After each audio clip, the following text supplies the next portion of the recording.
as we know, the DNC was supposed to be held in Milwaukee, Wisconsin. The Democrats were hoping to get a bump out of the state after losing that state in 2016, largely because Hillary Clinton ignored it. Joining us now to talk a little bit more about that is the former governor of Wisconsin, Governor Scott Walker. Governor, welcome back to the show. Thanks for having me on. Great to be with you.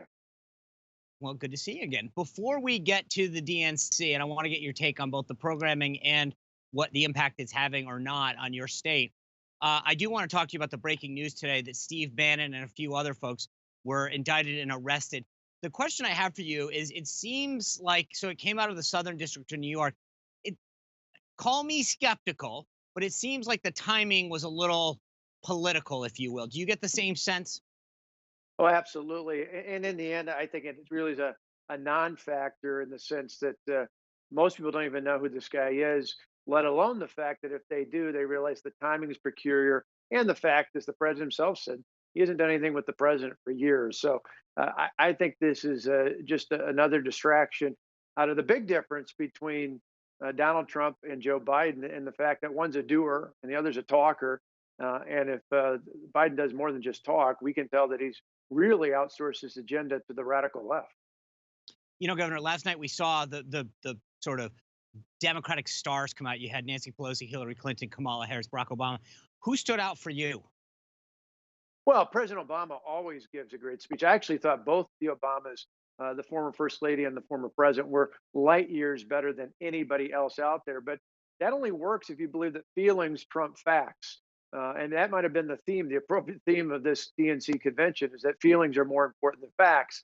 People feel good about Joe Biden. They say nice things about him. But in the end, and I think part of the reason why they didn't have him come to Milwaukee and instead kept him in Delaware, hidden in his basement or nearby his home, was they don't want to see that he's outsourced his agenda quite literally to the radical left of his party.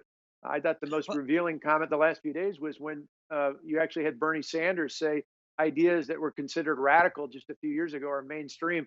They're not mainstream. They're only mainstream in their party, not certainly not here in Wisconsin, across the heartland of America.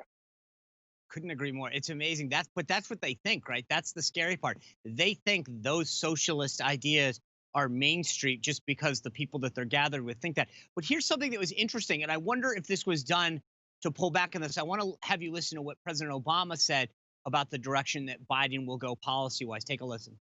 I have sat in the Oval Office with both of the men who are running for president. I never expected that my successor would embrace my vision or continue my policies. You know, I didn't think that he would continue his policies either. But the thing that was interesting is that he's trying to get this message across that Biden's sort of the Obama third term, right? That's in contrast to what you were just talking about with Sanders. And I think that they're trying to talk out of both sides of their mouths. Well, they're all over the place. And add to that, I thought one of the best questions that nobody in the media got a chance to ask is, if Joe Biden's such a great leader, if he was such a wonderful vice president, why did Barack Obama push Hillary Clinton years before the 2016 election to run and be the nominee and not his vice president? If he was such a great leader, why did Barack Obama wait until the nomination was all but sewn up before he endorsed his buddy Joe Biden? I think it's because they know something they don't want the rest of America to know. And that is not only that he's outsourced his agenda to the radical left, to the Bernie Sanders and AOCs, and even to Senator Harris, who, by the way, Newsweek says has a more liberal voting record than Bernie Sanders himself does. But I think the worst part, the bigger reason they want to hide him out there and why Barack didn't endorse him early on, is because they just realize he's slowed down dramatically from where he was just a few years ago. They don't want the voters to see that. Governor, Hillary Clinton commented on why she lost. Let me have you take a listen to what she said.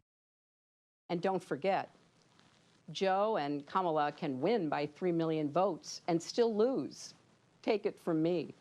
So we need numbers overwhelming so Trump can't sneak or steal his way to victory. Well, Governor, part of the reason she lost Wisconsin for the first time since 1988 is because she didn't go there. She took Wisconsin voters for granted.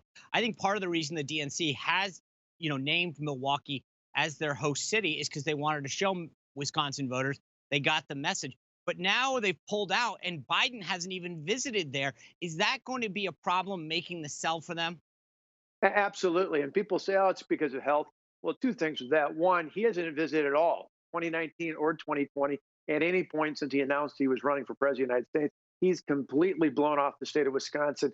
Whereas just this week, both the president and the vice president were here in the state safely making the argument to the voters that they were serious about wanting their vote for the next 4 years.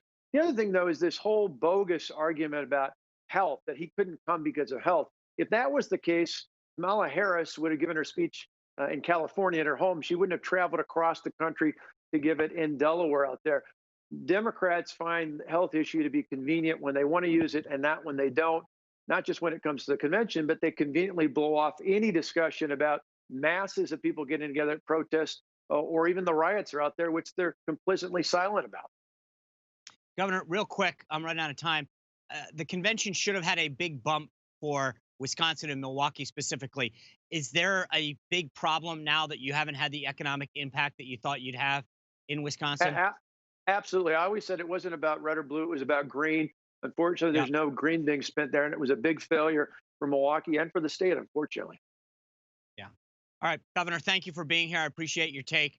Good luck, and we'll check back in with you soon. Newsmax TV is now America's fastest growing cable news channel. We give you the real news you need. So subscribe to our YouTube channel and give us a thumbs up. If you like this video, share it with your friends. Newsmax TV streams live on YouTube for free. Newsmax TV, real news for real people.